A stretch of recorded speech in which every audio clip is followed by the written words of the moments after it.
आशा करता हूँ SSC CHSL 2020-21 के आप सभी एस्पायरेंट्स एग्ज़ाम के लिए खुद को बहुत ही बेहतर ढंग से प्रिपेयर कर चुके होंगे और अब आपके एग्जामिनेशन के लिए बहुत दिनों का समय नहीं बचा हुआ है। आपके एसएससी सीएचएसएल के एग्ज़ाम 12 अप्रैल से शुरू होने जा रही है। तो यहाँ पर बहुत सारे ऐसे बच्चे हैं जिन्हें इंग्लिश से डर लगता है। पेपर में और इंग्लिश के क्वेश्चंस बहुत सारे क्वेश्चंस स्किप करके चले जाते हैं या फिर बहुत सारे क्वेश्चंस गलत हो जाते हैं। लेकिन आपको यहाँ पर क्या करना है, आपको अगर एसएससी सीएचएसएल को क्वालिफाई करना है तो आपको चारों ही सब्जेक्ट में इक्वली आपको ध्यान देना होगा और चारों ही सब्जेक्ट में आपको बेहतर परफॉर्म करना होगा, तभी आप एसएससी सीएचएसएल को क्रैक कर सकते हैं। आपको लास्ट ईयर का कटअप तो पता ही होगा, तो आप किसी 2 या 3 सब्जेक्ट से आप एसएससी सीएचएसएल को क्वालिफाई नहीं कर पाएंगे। तो इंग्लिश भी आपके लिए उतना ही इंपॉर्टेंट है जितना कि अदर सब्जेक्ट्स। लेकिन आपको यहाँ पर एक प्रॉपर लर्निंग, इंग्लिश का प्रॉपर लर्निंग नहीं होने की वजह से आप इंग्लिश में हमेशा चूकते हैं और आपके अक्सर क्वेश्चंस गलत हो जाते हैं या फिर आप इंग्लिश के क्वेश्चंस को स्किप करके चले आते हैं। तो आपको क्वेश्चन स्किप करने की ज़रूरत नहीं है। आपको केवल और केवल चाहिए एक रिवीजन, और रिवीजन भी हम लोग बहुत कम समय में रिवीजन करेंगे क्योंकि अब आपका समय बहुत कम बचा हुआ है। जिनके फर्स्ट डे ही एग्जाम है उनके लिए तो और भी कम समय बचा हुआ है, लेकिन जिनके और भी आगे के डेट्स में एग्जामिनेशन है उनके लिए ये सीरीज़ और भी फ्रूटफुल होने वाले हैं। तो यहाँ पर मैं आपके रिवीजन के लिए, आपके रिवीजन को एक फाइनल स्टार्ट देने के लिए एक रैपिड रिवीजन सीरीज़ लाया हूँ इंग्लिश में, और इसमें हम तमाम टॉपिक्स को कवर करेंगे जो कि इंग्लिश में पूछे जाते हैं, चाहे वो पैराजम्बल का हो, चाहे वो पैसेज का हो, चाहे वो फिल इन द ब्लैंक्स का हो, चाहे क्लोज टेस्ट का हो, चाहे इडियम्स फ्रेजेस हो, जो भी हो, सभी टॉपिक को हम लोग यहाँ पर कवर अप करेंगे। तो चलिए इस सीरीज़ को शुरू करता हूँ। आप सभी का इस चैनल पे बहुत बहुत स्वागत है। मेरा नाम है विनोद शर्मा।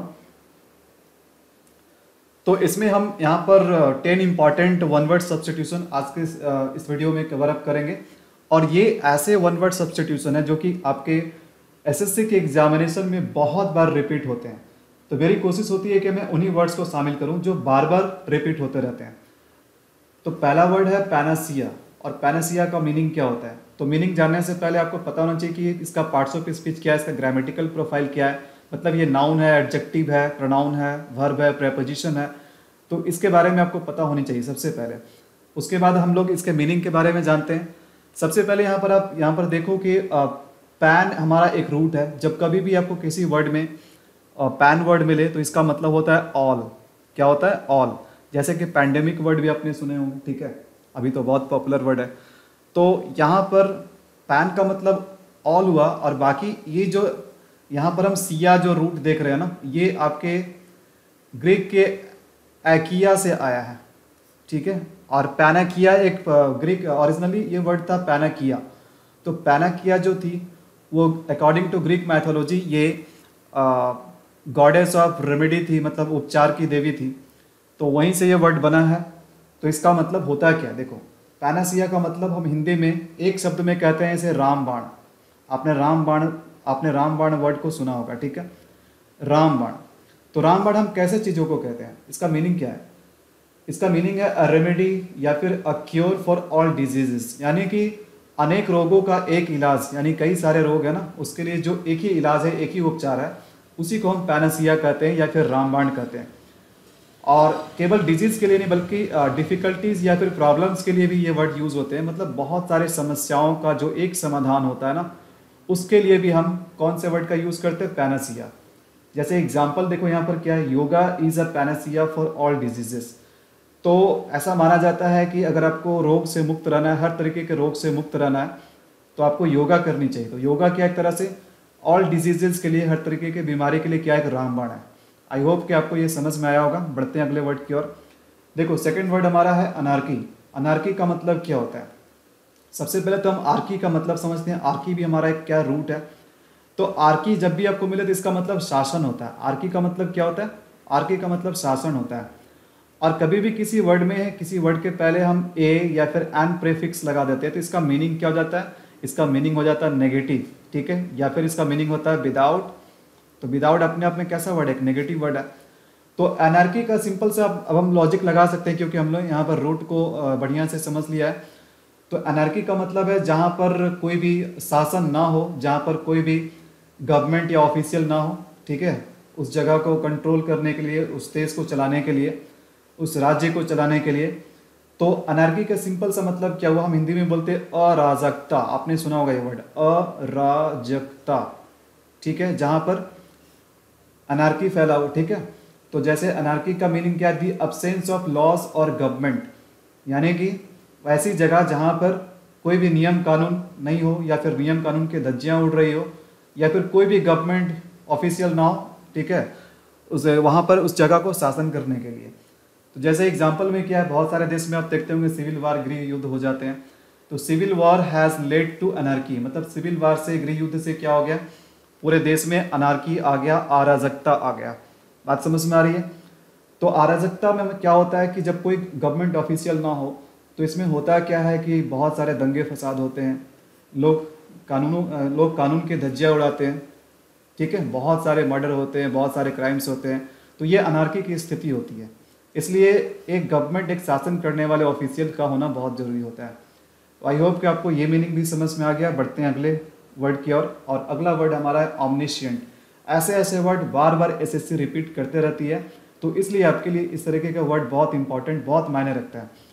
तो ऑमनिशिएंट देखो क्या है, ऑमनिशिएंट पहले तो एक एडजेक्टिव है। एक देखो, मैं आपको एक टेक्निक बताता हूँ पहचानने का। किसी वर्ड के अंत में अगर आपको एंटी लगा हुआ मिल जाए ना, तो समझ लेना कि वो जनरली क्या है, एडजेक्टिव है, राइट। तो यहाँ पर देखो, यहाँ पर ऑमनिशिएंट के अंत में आपको क्या लगा हुआ मिला, एंटी, तो इसका मतलब क्या है कि ये एडजेक्टिव है। अब ऑमनिशिएंट का मतलब क्या होता है, अगर इसे भी हम तोड़कर समझे तो बहुत आसानी से समझ सकते हैं। सबसे पहले चीज तो यहाँ पर एक रूट आया है ऑमनी, और ऑमनी का मतलब क्या होता है, ऑमनी का मतलब होता है ऑल। जैसे पैन का मतलब ऑल था, वैसे ही ऑमनी का मतलब क्या है, ऑल है। और यहाँ पर ध्यान दीजिएगा, एक रूट हमारे साथ क्या है, SCI, ठीक है, SCIEN। तो SCIEN जब कभी भी आपको किसी वर्ड में दिखाई दे, तो इसका रिलेशन क्या होता है, इसका लेने देना होता है नॉलेज से। इसी वर्ड से, देखो इसी रूट से साइंस वर्ड भी बना है ना। तो जब भी कभी आपको ऐसा वर्ड, आपको ऐसा रूट आपको किसी वर्ड में देखने को मिले, तो समझ लीजिए कि नॉलेज से रिलेटेड वर्ड है, राइट। तो ऑमनीसिएंट का मतलब हम क्या निकाल सकते हैं, इसका मतलब निकाल सकते हैं कि वैसा कोई भी व्यक्ति जो सब कुछ जानता हो। ऑमनी का मतलब ऑल, और सिएंट का मतलब क्या, जानकारी। तो जिसके पास हर चीज का जानकारी हो, उसे हम क्या कहते हैं, ऑमनीसिएंट। हिंदी में हम कह सकते हैं सर्वज्ञानी। हिंदी में क्या हम कह सकते हैं, सर्वज्ञानी। जिसके पास सभी चीजों का ज्ञान हो, उसे ही हम क्या कहते हैं, ऑमनिशिएंट कहते हैं। मतलब मीनिंग क्या हो गया, नोइंग एवरीथिंग, या फिर वन हु नोज एवरीथिंग, जो सब कुछ जानता हो। या फिर हैविंग अनलिमिटेड नॉलेज, जिसके पास नॉलेज की कोई लिमिटेशन ना हो, ठीक है, उसके पास अनलिमिटेड नॉलेज हो, उसी को हम कहते हैं ऑमनिशिएंट। एग्जाम्पल के लिए हम कह सकते हैं गॉड इज ऑमनिशिएंट। तो जिसे हर चीज के बारे में पता हो, वो कौन हो सकते हैं, वो गॉड हो सकते हैं, या फिर कोई महान व्यक्ति हो सकते हैं जो हर चीजों की जानकारी रखता हो। आई होप कि ऑमनिशिएंट का मतलब आपको समझ में आया। बढ़ते हैं अगले वर्ड की ओर। अगला वर्ड हमारा बहुत ही ब्यूटीफुल वर्ड है, बैंकरप्ट। तो बैंकरप्ट देखो क्या है, सबसे पहले तो बैंकरप्ट हमारा एक एडजेक्टिव है। और बैंकरप्ट का मतलब क्या हो गया, देखो बैंक का रप्ट हो जाना, रप्ट का मतलब क्या होता है, टूट जाना, राइट। तो ऐसा हम लोग एक ट्रिक बना रहे हैं, ठीक है, ऐसा कोई लॉजिक नहीं है, ठीक है। तो बैंकरप्ट का मतलब क्या हो, बैंक का टूट जाना। तो हम इससे क्या समझ सकते हैं, मतलब जब कभी भी कोई व्यक्ति दिवालिया हो जाता है, इसके लिए बहुत सुंदर वर्ड है दिवालिया। तो जब कभी भी कोई व्यक्ति दिवालिया हो जाता है, इसका मतलब क्या होता है, मतलब वो अपने कर्ज को चुकाने में क्या समर्थ नहीं है। तो ऐसा कोई भी व्यक्ति जो कि अनेबल है अपने डेट्स को पे करने के लिए, इसको क्या पढ़ते हैं, इसको डेट्स नहीं पढ़ते हैं, डेट्स पढ़ते हैं, यहाँ पर बी साइलेंट होता है, ठीक है। तो डेट्स पढ़ते हैं, डेट्स का मतलब कर्ज हो गया, ऋण हो गया। तो someone who is unable to pay his debts, ठीक है, कोई भी ऐसा व्यक्ति जो अपने कर्ज को, अपने ऋण को चुकाने में समर्थ ना हो, उसी को हम कहते हैं बैंकरप्ट। और देखो बैंकरप्ट का एक बहुत अच्छा सिनोनिम्स है, जो बार बार आपको एंटोनिम सिनोनिम्स के क्वेश्चन में भी आपको दे दिए जाते हैं, ठीक है। तो सिनोनिम्स के क्वेश्चन में आपको ये बहुत ज्यादा मिलेगा, क्या मिलेगा, इंसॉल्वेंट। तो जिस तरीके से हम बैंकरप्ट कहते हैं, तो बैंकरप्ट का सिनोनिम्स क्या है, इंसॉल्वेंट। तो जो मीनिंग बैंकरप्ट का है, वही मीनिंग इंसॉल्वेंट का है। तो यहाँ पर बैंकरप्ट क्या है, बैंकरप्ट हमारा एडजेक्टिव है। इससे हम नाउन कैसे बना सकते हैं, इससे नाउन बनाने के लिए बहुत ही सिंपल तरीका है, इसको हम बैंकरप्ट ना लिख करके क्या लिख देंगे, बैंकरप्सी। तो बैंकरप्सी क्या हो गया, बैंकरप्सी इसका नाउन का फॉर्म हो गया। बैंकरप्ट का मतलब दिवालिया, और बैंकरप्सी का मतलब दिवालियापन। उसी प्रकार से हम इंसॉल्वेंट को भी एडजेक्टिव से नाउन में चेंज कर सकते हैं, कैसे,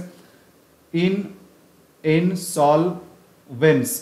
तो इंसॉल्वेंट को हम क्या कह सकते हैं, इंसॉल्वेंस कह सकते हैं। जैसे एग्जाम्पल के लिए many small companies went bankrupt, ठीक है। जिस तरीके से आपने देखा कि लॉकडाउन में बहुत सारे छोटे और बड़े सभी बहुत सारे ऐसे कंपनीज थे जो कि दिवालिया हो गए, बैंकरप्ट हो गए, इंसॉल्वेंट हो गए।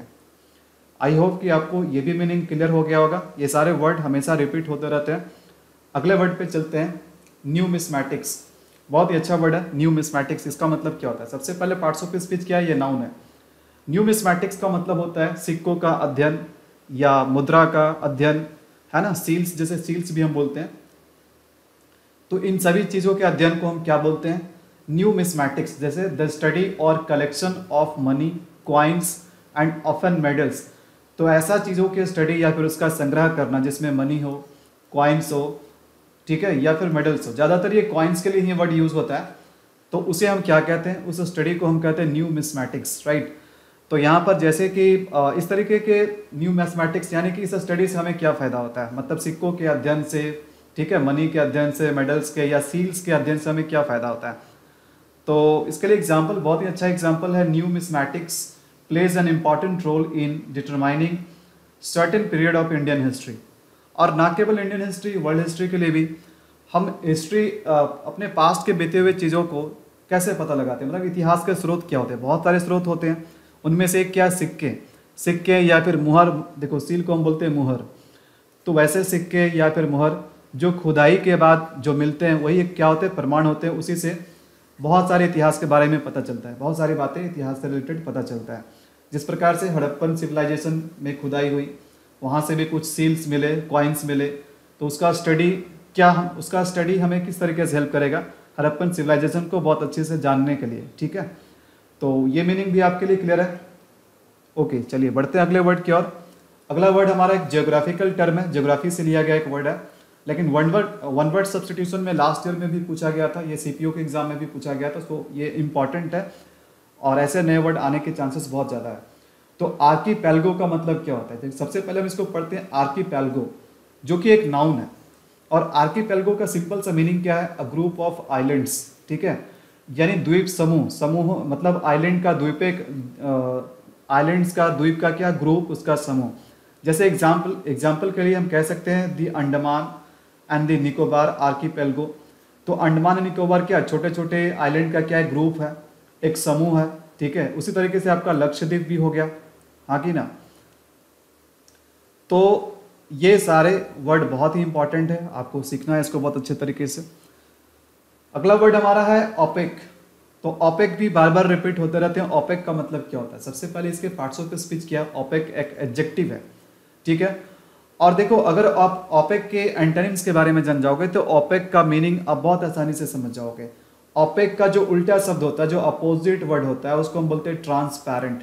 तो सबसे पहले हम जानते हैं ट्रांसपेरेंट का मतलब क्या होता है। ट्रांसपेरेंट का मतलब क्या होता है, जैसे कोई शीशा है, ठीक है, अब जिसके इस तरफ से हम उस तरफ की चीज़ें देख सकते हैं, यानी इस तरफ से हम उस तरफ की चीज़ें जब देख सकते हैं तो इसका मतलब क्या है, वो चीज़ ट्रांसपेरेंट है, वो चीज़ क्या है, पारदर्शी है, राइट।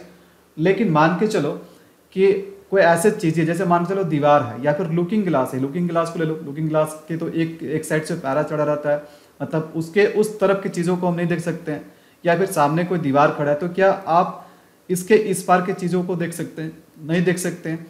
तो जो कि ट्रांसपेरेंट ना हो, अपारदर्शी हो, जिसके हम इस पार से उस पार नहीं देख सकते हैं, उसी को हम क्या कहते हैं, ओपेक। तो ये ओपेक क्या है, ये ओपेक ट्रांसपेरेंट का एक एंटोनिम है, इसका अपोजिट वर्ड है। इसका मीनिंग क्या है, that which can not be seen through, मतलब वैसे कोई भी चीज़ जिसके माध्यम से हम आर पार की चीज़ों को नहीं देख सकते हैं, उसी को हम बोलते हैं ओपेक, ठीक है। तो यहाँ पर इसके लिए एग्जाम्पल है, I can not see through the glass because it is opaque. तो जो भी ग्लास है या फिर जो चश्मा है या फिर जो भी ग्लास है, उस ग्लास के आर पार मैं नहीं देख पाया। क्यों नहीं देख पाया? क्योंकि ये ग्लास कैसा था, ये ओपेक ग्लास था। आई होप कि ये मीनिंग आपको क्लियर होगा।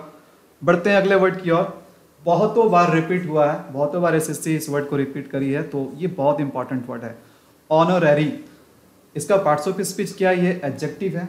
इसका मतलब क्या होता है? इसका मतलब होता है one who holds a post without any salary. मतलब कोई भी व्यक्ति जो ऐसे पद को संभालता हो, ऐसे पद पे बैठा हुआ हो जिसमें उन्हें कोई सैलरी ना मिलता हो, ठीक है। इसको हम हिंदी में बोलते हैं अवैतनिक, हिंदी में क्या बोलते हैं, अवैतनिक, मतलब जिसे कोई वेतन ना मिलता हो, जिसे कोई सैलरी ना मिलता हो, उसी को हम बोलते हैं ऑनररी।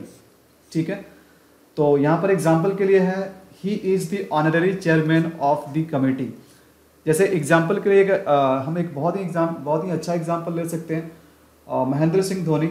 महेंद्र सिंह धोनी क्या है, एक ऑनररी लेफ्टिनेंट कर्नल है हमारे इंडियन आर्मी में। तो आपको पता ही है कि महेंद्र सिंह धोनी को भी एक रैंक मिला हुआ है इंडियन आर्मी में, इंडियन टेरिटोरियल आर्मी में। ठीक है, तो इसका मतलब ये नहीं है कि जब महेंद्र सिंह धोनी वहाँ पर लेफ्टिनेंट कर्नल है तो उनको वहाँ पर कोई सैलरी मिल रहा है, बल्कि वहाँ पर महेंद्र सिंह धोनी क्या एक ऑनररी आर्मी है। ठीक है, एक ऑनररी लेफ्टिनेंट कर्नल है। तो बात आपको समझ में आ रही है? चलिए बढ़ते हैं अगले वर्ड की ओर। अगला वर्ड है मोनार्की। और मोनार्की का मतलब क्या होता है, ध्यान देना। आर्की का वर्ड हमने शुरू में देखा था, आर्की का मतलब शासन होता है, और मोनार्की का मतलब क्या हो गया, जहां पर राजा और रानी का शासन हो। A government run by a king और अ क्वीन, यानी कोई भी ऐसा शासन जहां पर शासन कौन करता हो, राजा या रानी करता है, उसे हम क्या कहते हैं, मोनार्की कहते हैं। ठीक है, आप शुद्ध हिंदी में राजतंत्र भी कह सकते हो।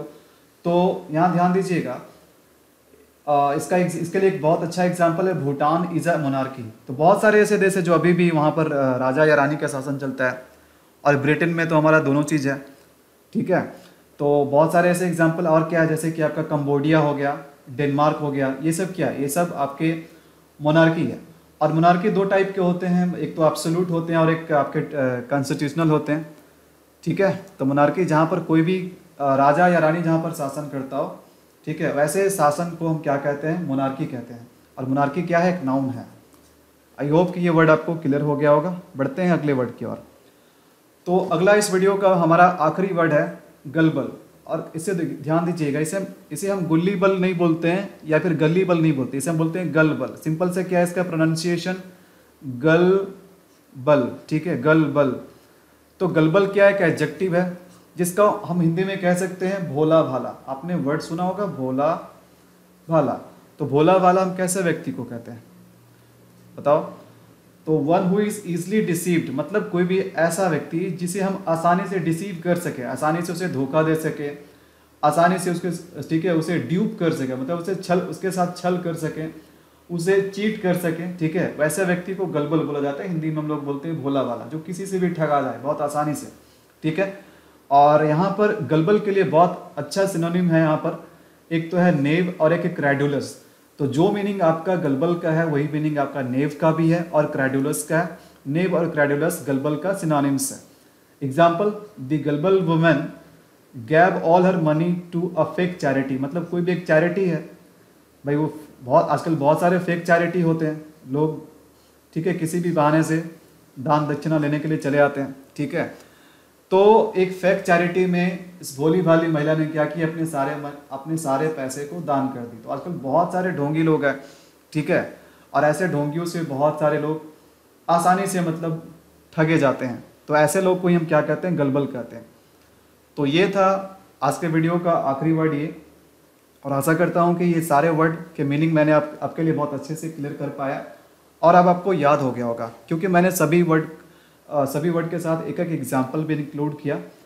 और वीडियो को छोटा रखने के लिए ही मैंने कोशिश किया है कि हर वीडियो में अगर मैं वर्ड मीनिंग का करवा रहा हूँ तो कम से कम 10 वर्ड ही रखूँ, क्योंकि इससे वीडियो बहुत ज़्यादा बड़ा हो जाएगा, फिर आपके लिए भी प्रॉब्लम होगा। हम और भी वोकैबुलरी करेंगे, इडियम्स एंड फ्रेजेस को भी करेंगे, आपके सिनोनिम्स और एंटोनिम्स भी करेंगे। तो ये हम अलग अलग वीडियो में करेंगे और छोटा छोटा वीडियोज़ रहेंगे, ठीक है, जिसमें कम से कम हम 10 वर्ड को इंक्लूड करेंगे। आगे आपको किस टॉपिक का वीडियो चाहिए आप नीचे मुझे कमेंट सेक्शन में लिख करके बताइएगा। और इस वीडियो का अगर आपको पीडीएफ चाहिए तो पीडीएफ के लिए आप हमारा टेलीग्राम चैनल को ज्वाइन कर लीजिए, लिंक आपको नीचे डिस्क्रिप्शन में मिल जाएगा। मिलेंगे आपसे अगले वीडियो में। Till then it's a good bye.